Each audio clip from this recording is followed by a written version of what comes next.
Welcome to Wine Soundtrack Australia. Listen to the passion with which producers narrate their winery and their world. In 30 ounces, discover their stories, personalities and passions.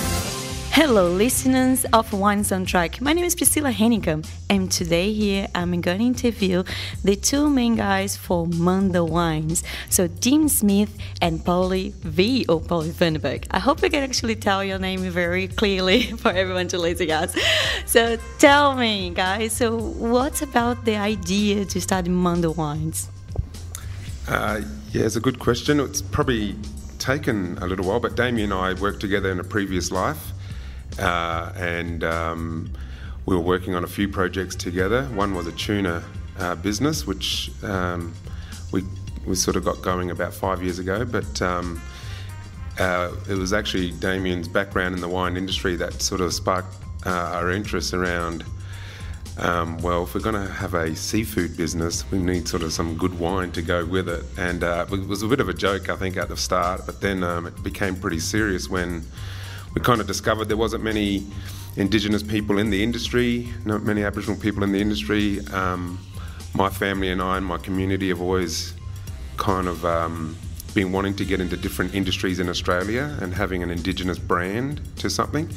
And so that's where the idea around the tuna and the seafood came, and then it just sort of grew organically with Damien's background and my passion to empowering Indigenous people and my families and communities, and then just trying to have an impact and how can we tell a story, a more positive story about Aboriginal people in Australia. And I guess when we sat down and Damien was educating me about wine and the various wines and varieties, and that was really intriguing because it's so foreign to me. I didn't have any idea of the industry until Damien started educating, and then I just thought, well, what a great opportunity for us to establish our own label, but then how can we have an impact in the actual industry where we could have more Aboriginal people in the hospitality, serving, providing these stories that are 65,000 years old, and getting not only people in Australia to appreciate our history, but particularly internationally, how can we actually educate people coming to our country about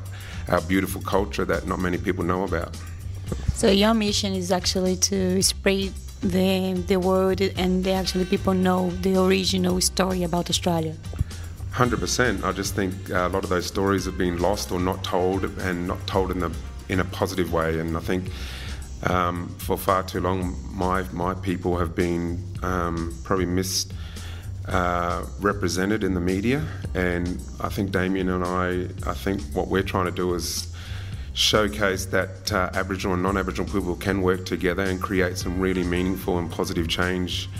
And I think that whole piece around what stories do we want to tell, well, it's a two-way street for us. It's Damien's the industry expert. I don't really know too much about it, but I'm the expert in my culture and my people, and I think together we can actually come up with something really beautiful that we want to share with the world. Yeah, that's amazing. But sorry.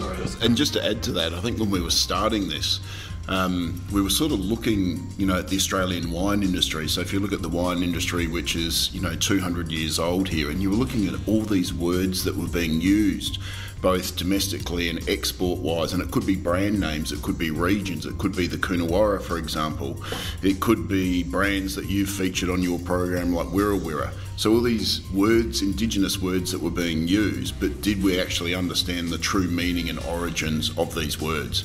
And that's where we started to think, right, simply, what does our story look like? And that's where the name Munda came from there. Good question. So what Munda means? So Munda in my language means land or country, and that was a really interesting way we came up with it. Damien talking to me about the vines and how old some vines are, and the concept of terroir, and I was really intrigued by that word particularly, and I was like, well, tell me more about terroir, and he was like, well, it's all about different soils that the vines grow on, and what they produce, and the different tastes and flavours. And I said, well, land for Aboriginal people is the number one priority in our culture, and then it goes plants, animals, then people. So people sort of sit forth when you talk about Aboriginal culture. So land for us is the number one priority. So I said, well, that sounds exactly how we view the world. And so my word for land is Munda. We can also use it to describe country as well. And I think from there it gave us a real opportunity to talk about all the different language groups in Australia. And if you're looking at, they used to have 2,000 different languages in Australia. Now we're down to about 500. And of those 500, only 20 languages are fluently spoken today. Oh, wow. So, those are the stories that we want to tell, and it's a really sad part of our history and our culture where we're losing a lot of our language. And so Munda for us gives us that platform to talk about McLaren Vale. Do people know that the traditional owner groups for McLaren Vale is the Kaurna people, or the Barossa is the Peramunk Ngadjuri people, right? So we want to be able to tell their story, not tell their story, but get them involved in our storytelling so they can tell all the beautiful parts of their culture, what they've used the land for, how they used to hunt, how they used to find their medicines and all that sort of stuff on those countries. But a lot of that's been unfortunately taken away. So we're just trying to get that connection piece back for people to enjoy. Great. So, and actually in your labels we have you source the grapes from different wine regions in Australia, yeah? And you use those names as well, yeah? Do you want to explain a little bit? So just repeat that again. So, you source the grapes not just from McLaren Vale, you just have different wine regions in Australia. Sure. So you use different names when you're talking about, so you don't use it necessarily McLaren Vale, we're doing connection with the Aboriginal words. I guess a simple way of looking at it, if you look at McLaren Vale is yet to tip over 200 years of history. But McLaren Vale sits within Kaurna country. So Kaurna country has 45,000 years of history of people nurturing and looking after, country. So that's where we sort of look at it through a different lens. And so our wines proudly on the front label represent the Indigenous country. So then that, therefore, over a glass of wine with people forms part of a conversation to go, Kaurna country, what's this all about? Yeah. You move the label over to the back, and we proudly reference McLaren Vale there as well, because it's about telling both stories. So what we've also, from a winemaking point of view, have done, and it's a different lens in terms of, we'll have wines within the next 2 years that come from all over Australia, from some of the best geographical indicators or the best countries. And so for us, we sort of look at how much the climate is changing at the moment, and we also look at how much the climate has changed over 65,000 years. And a reference there that, 20,000 years ago, you could walk across on land bridges to Tasmania and walk across to Kangaroo Island. So you're talking about this culture that has worked with Mother Nature. So as we evolve very quickly with a lot of climate change, let's just take the Barossa Valley for again, which is, as Pauly said, Ngadjuri and Peramunk country. Now, what is the grape variety that is going to stand up to the next 200 years, the next 2,000 years? So Pauly and I have sort of worked together and said, we put our crystal ball on the table and said, like for us in that particular country, Grenache is the right vehicle, the right variety, because Grenache, you have to bonsai the damn thing, and it just sits there in the sun and says, give me more. Yeah. So we're very selective on the soils, and then what is the right variety from that particular country/GI to tell our story. Yeah, that's amazing. You really think about the future, yeah? So you want to innovate in the industry, and you want to really doing a big impact in the industry. That's amazing. So you have a very good value to share with customers.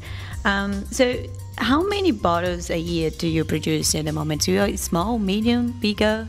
Oh, we're pretty small because it's been Pauly and I funding it. Yeah. So and also, to be honest, I mean, it's an area of the market. We both sort of sat down and went, geez, how's this going to go? Is the market going to respond to something like this? The market response has been incredible, which I think has filled us with confidence to do new wines from new countries or GIs. I'm not good at translating into bottles, but our Grenache is roughly 300 cases. Our Chardonnay from Walgaloo country, which is Tumbarumba, another Indigenous word meaning thunder clapping, that's about 500 dozen. And our Syrah from Kaurna country, Blewett Springs, is about 800 dozen. So not massive volumes by any means. No, it's very small. Another question as well. So you told me like you start to export. So do you want to tell about this new opportunity coming along? So where we can find outside of Australia, Munda Wines? Well, so it's on the water at the moment, so you won't be able to find it just yet. But I think a big driver for Pauly and me was how do we take this message, how do we take this beautiful culture into new countries and tell new stories, right? So how do you change that perception in people's heads? Well, I guess we're trying to do it over a fine glass of wine. So we've sent off some wines, believe it or not, into Malaysia. Wow. It's on the water now, but we've just welcomed down some of the big buying groups from Canada, from Quebec, and also into next year from Ontario, and also British Columbia. So Canada and North America is pretty much our focus, because we don't have enough wine at this point to sort of take it any further than that for the moment. For the moment, but the idea is it's going bigger? Absolutely. Oh yeah, we're going to retire soon. That's the goal. Pauly, do you want to share your story about like the first time you actually have your wine in your hand, like how it was and what's the connection and how it changed your mind, how you became like a wine lover? Yeah, well, I actually tell the story a little bit. My mum introduced me. Well, I wasn't drinking the wine early, but my mum... Are you sure? Yeah. My mum used to buy the Taylor's Cab Sav, and it just stuck in my head since I was pretty young. And I'd have a sip every now and then. I go, oh, that's disgusting. I'm not saying Taylor's Cab Sav is disgusting. I'm just saying from a young palate point of view, right? And then... But then what I was discovering that Mum used to enjoy, and it was relaxing for her, and then, she'd be sitting around, you could see her just having conversations, and then, for Damien, I drank a lot of Wirangu Church Block, the Scrubby Rise, the Pepper Jacks. I sort of stuck to these things. I didn't really go outside my lane a bit, and then it wasn't until spending time with Damien, and he's got an amazing cellar door, by the way, if you ever get an invitation to his house. Just introduced me to different flavours and the Grenaches and stuff, and I really found the Grenache was starting to really interest me. And I think when we sat down and talked about producing a Shiraz, I love Shiraz and sort of the heavy stuff sometimes does, but I don't mind the Grenache as well when I just want something a little bit lighter. So I'm learning, as you know, I'm pretty new to this whole thing, but it does really intrigue me about the actual whole experience around from grape to sort of into glass. I think that part is what I really want to get my head around. And probably for you as well, you give like that same experience for people in the beginners as well. It's pretty easy for you to talking about your wines as well, because you being on that side a long time ago. Because I guess when we work in the wine industry for such a long time, we sometimes don't know how was the beginning anymore. I think it's nice to be able to compliment on that position as well, so you can actually understand what the consumer is asking now for and how we communicate wines as well. Yeah. So about the social networkings and stuff, so what is your main social we can guys find yourself? So are we on the Instagram, LinkedIn? It seems to be the go, right?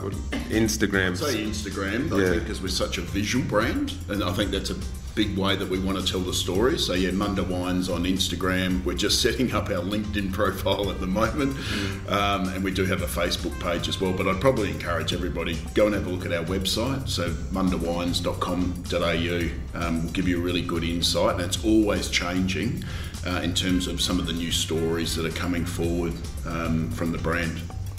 Tim, he told me like you have a very good cellar at home, right? Yes. So tell me, what's the most expensive bottle you have there?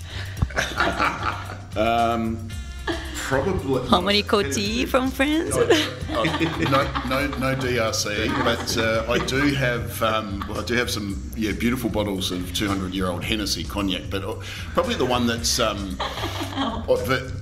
managed to get my hands on a 6-pack of Ceylon from 1996. So the 1996 was arguably one of the greatest ever vintages, and Ceylon, Limonil. So I still have a few bottles of that. I actually proposed to my wife over a bottle of that, and it was blind. Romantic. And she picked it within 3 seconds. Well, this was the problem. She goes, I know it's not Krug, and I know it's not Dom Perignon, it's got to be Ceylon, and that's where you know you've spoiled your wife, I reckon, with champagne. So. She's actually from the wine industry. Yeah, she's, that's how we met, was actually in New Zealand, of all places, to meet a Texan, but she had a decanter awarded wine bar in Wellington. So she's got a very good palate. Wow. Very expensive palate. Good luck. So imagine like the situation, you have a VIP drinking Munda wine overseas. So, and then actually someone take pictures and put it in the magazine. So now that person became almost like a brand ambassador of Munda Wines. So if you have that in your mind, so who you think you'll be the best person to actually be on this picture? Can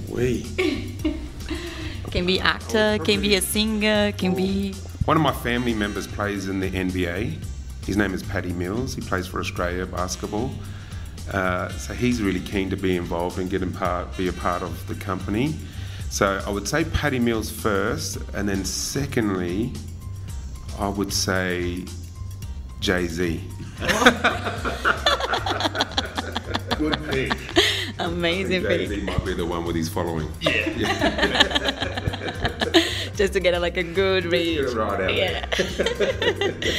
Yeah. And wine shows. Have you participated in many wine shows? So what absolutely cannot be missing from your stand?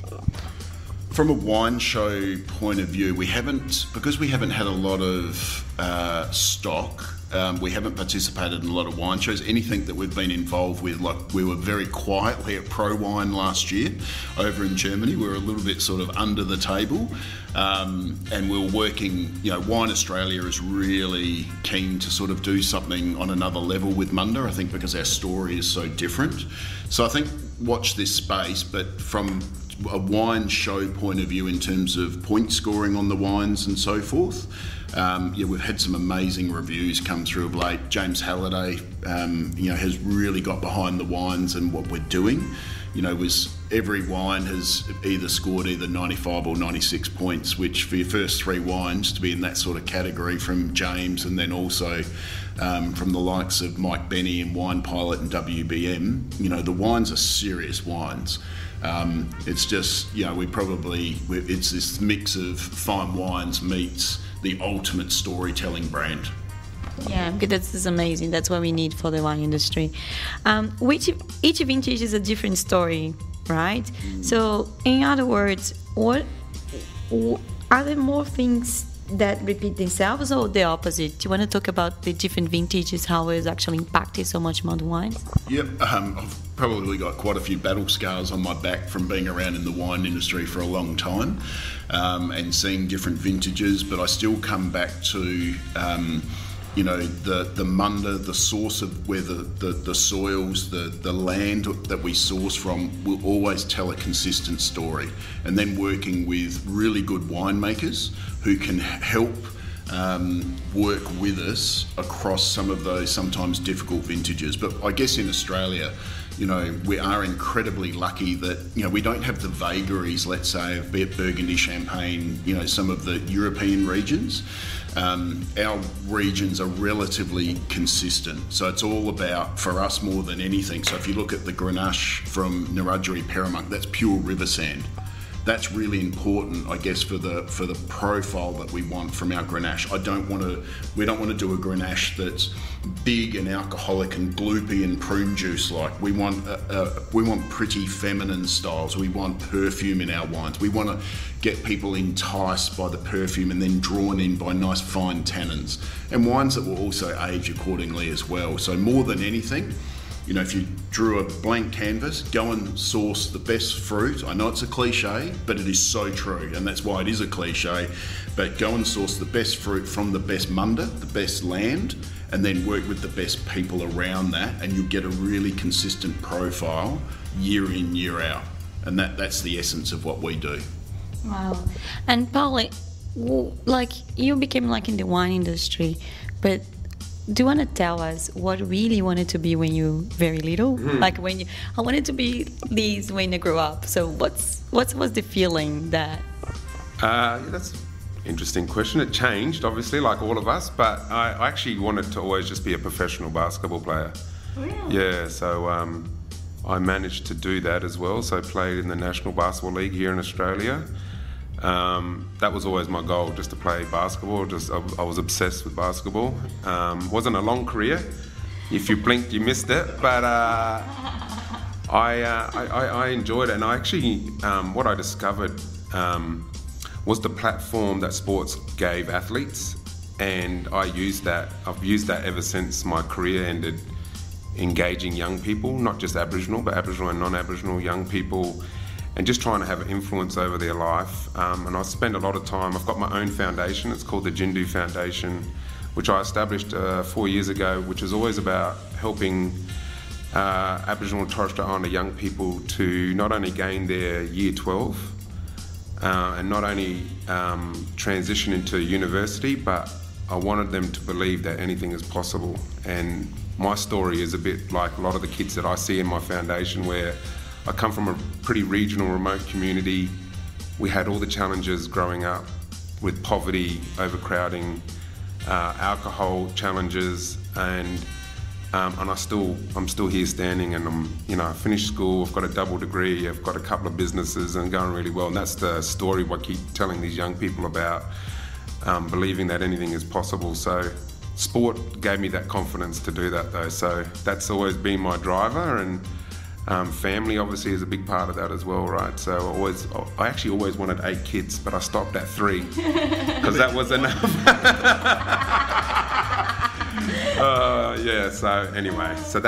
That was the dream.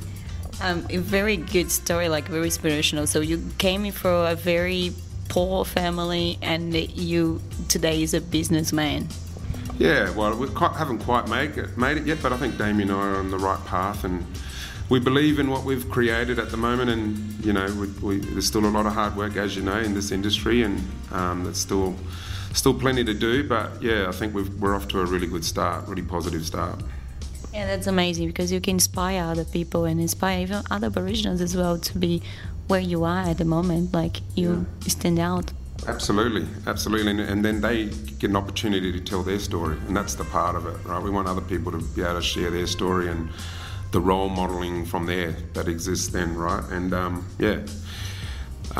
the only other thing I was going to add to the varieties and the other parts of our flavours is not many people know that Aboriginal people were producing wine a very long time ago. Really? Tell us the story. Yeah, so we'd love to be able to share more of these stories, but there's particular research done by the Adelaide University that discovered that Aboriginal people were making sort of natural fermented wine down in Tasmania. And it was through a cider gum, which was used for ceremonial purposes. So it was really rare, but it was producing an alcoholic beverage, right? And so, as a joke, and we're all here to have a bit of fun, I say that we're the oldest winemakers in the world. So how long ago was it? Oh, this is going 20, 30,000 years ago. Oh, wow. Yeah. So you back then were already making wines. And that story not been telling to anyone. No. Yeah, so that's right. And we want to be able to tell that, and it was natural, so it took a while. Natural wines is in new fashion, no? That's right. We'll have to bring that one back. I think it takes a few years for it to come, though, but that's all right.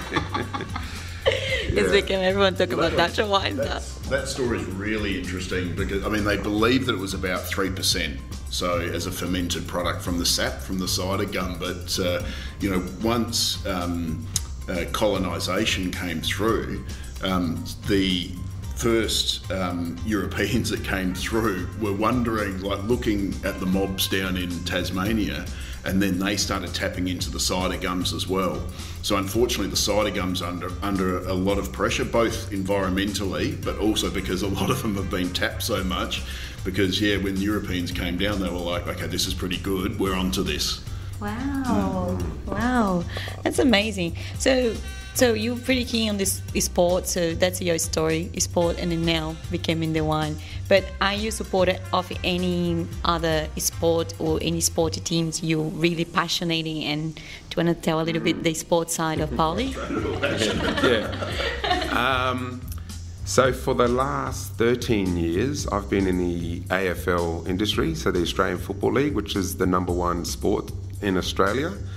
At the moment, I'm the National Diversity Talent Manager, so my role at the AFL is trying to improve pathways for Indigenous and multicultural people that are coming to our country to play our game, but also to become players, to become coaches, to become umpires, to be part of the business administration, trying to influence the 18 clubs to provide more diversity onto their boards and into their executive team. So yeah, it's a pretty broad and big scope of work, but it fills my cup. I love getting up every day to think about how can I influence the biggest sporting code in Australia through diversity and inclusion and equity, and that's what I live for. I love to be able to do that for that industry, but I also want to be part of improving diversity, inclusion and equity into the wine industry as well, and seeing more diversity around our industry would be nothing but a positive thing. Amazing views. I really like it. I really like you have actually a mission to share with us today. It's amazing. Thank you so much. Complete the sentence. A table without wine is like? Oh, it's a pretty bad day. Stressful.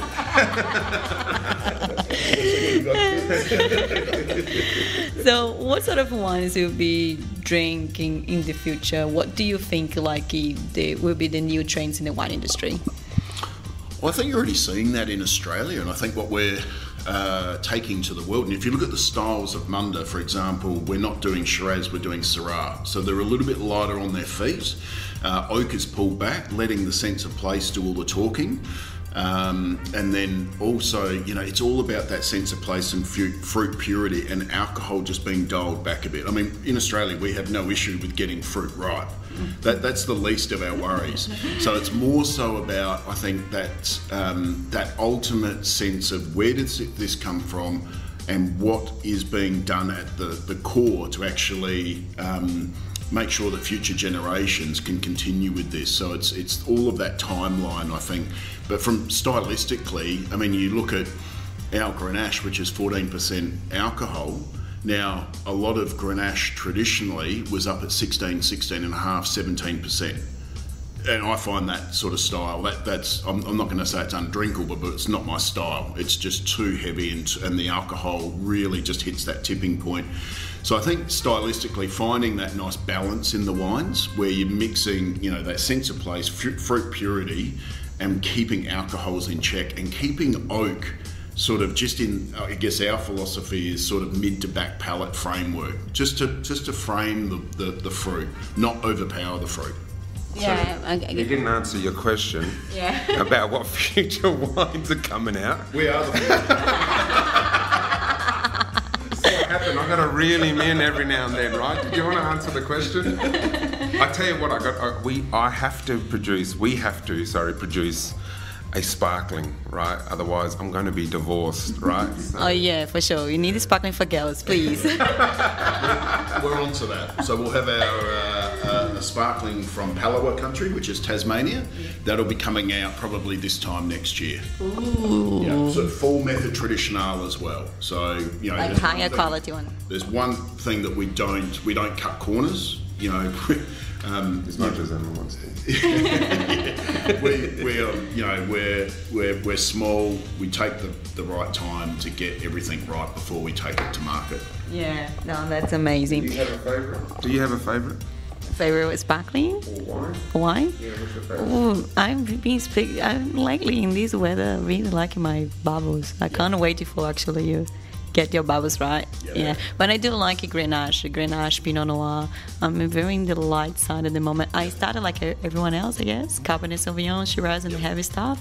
But I think I don't know. I just get infected with the virus in the moment. Everyone's drinking light style. I like that. Well, one, here in Adelaide last Friday, being 40 degrees and just chilling the Grenache. on a day like that at 40 degrees, slightly, chilled Grenache is just insane, and we'll have a Pinot from Yarra Valley for you for next year. Awesome. There you go. So lots of news coming next year. We didn't tell you that, but exciting time. Now let's play a game. Are you ready for that? I like games. It's a very fun game. We're just gonna tell you a few famous people in the world, and then we're gonna tell us which wine or grape and why this is actually matched with that personality. That's all right? Sure. Like that. Yeah. Sure. So feel free, Dean or Pauly, who is gonna to jump in to answer the question. So, what do you think Madonna would like to drink today? Well, she's bubbles, for sure. Very she's expensive, very expensive champagne. Bubbles. Yeah, and because with a straw. Look, this straw, I love it. Crystal through a straw. Yeah. Completely different singer, Bobby Marley. If he's coming back from the My favourite artist of all time. Oh really? Awesome. He's coming back to this world. What are you gonna drink today? Well, he's got something else in his hand as well, so it has to complement each other. So it's got to be a little bit lighter, I think. I'm thinking super chilled out, isn't it? Yeah, I'm thinking probably your Grenache. Grenache. I think the Grenache. That's a good combination, I think. Munda Grenache with Bobby Marley. Now you're talking. I'm hearing you. Little One Love playing in the background. Now I'm gonna like more famous actors. Angelina Jolie. Oh, she's beautiful. This is something very beautiful. Well, she does have her own rosé. Oh yeah, true. Miraval. Like in Provence. Yeah. Miraval, yeah. She probably a bit of a man crush there. She's whatever it is. It's Grand Cru something. It's super top end. Yeah. It seems expensive. It's Corton Charlemagne. Yeah. Awesome. Yeah. So she probably be on that level. Yeah. On that level. Hard to find and hard work as well. You two might have to explain what that is to me. Very expensive. Very expensive? Very expensive white Burgundy. Hard to find. Yeah. Yep. And expensive to buy. Yeah. So almost untouchable. Wow. let's start the more polemic. Let's go into politicians now. Here we go. If you say Joe Biden. Michelle Obama. Oh, she's elegant. That's nice. Syrah, I reckon. Yeah, Shiraz. I reckon too. Munda Shiraz? Munda Shiraz for sure. The blue too, the blue and the Shiraz. And then with her beautiful. face and her skin would be amazing. Elegant. Yeah. Yes. Very Timeless and elegant. Yeah. And what about Donald Trump? Well, we don't have a wine, I don't think. Vinegar? Well, he doesn't. Very vinegar.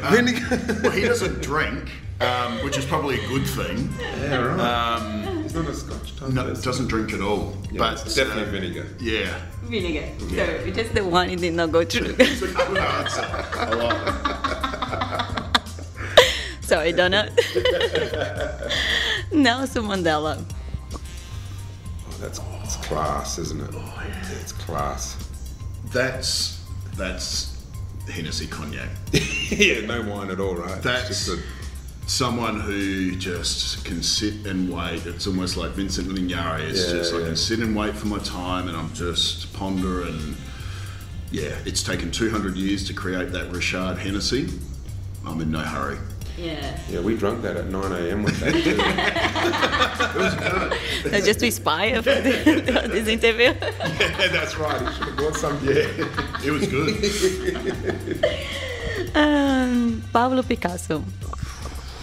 Super creative, wacky, out there. Wow. Something different. Yeah.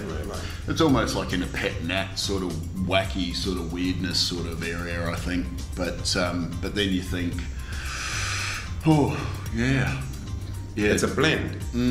Oh yeah, blend of everything. Yeah, isn't everything. It? So I know he's not French, but if you think some of the great blends from the Northern Rhone or from the Rhone, maybe in that sort of area. It's like a blend, like how he's painted his things, like a blend of the different colours. Everything's bringing it all together. Yeah, some of the great blends, I'd say. Yeah, something like Bordeaux, it's like Cabernet Merlot, Petit Verdot, and yeah, smooth and refined. Smooth, yeah. Bringing a lot of pieces together to create the whole. Yeah, like a Bordeaux wines or something like that. It's a very good marketing. Yes, gonna hire him for wine marketing.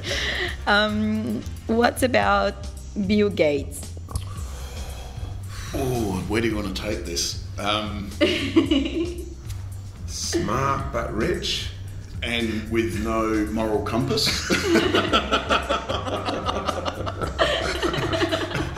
I'm not going there. Well, he's from the south. Yeah. You know, so he's from Alabama. So you've got to get into sort of whiskey and probably moonshine. I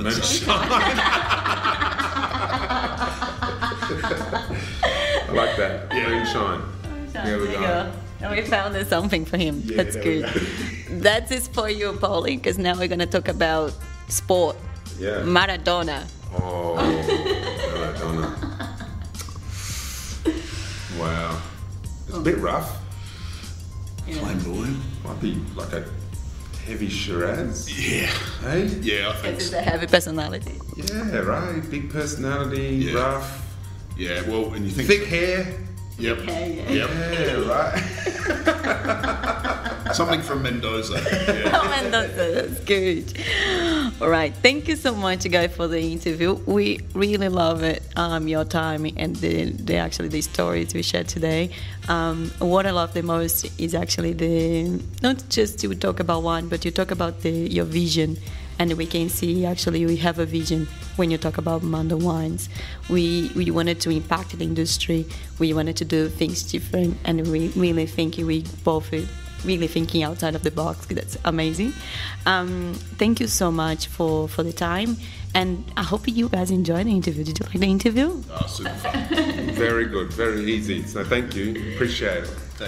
We just wanted to know, like all the listeners again, where is the best way to find more information? They contact you guys by email or website or whatever. If anyone have any questions or anything, saying always can be contact you anytime.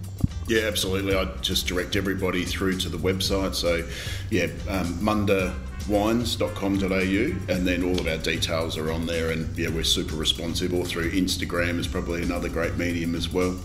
Yeah. Or you and I are going to be sharing on LinkedIn. Yes, for sure. Thank you so much, guys. Thank you. Thanks for listening to a new episode of Wine Soundtrack Australia. For details and updates, visit our website, winesoundtrack.com.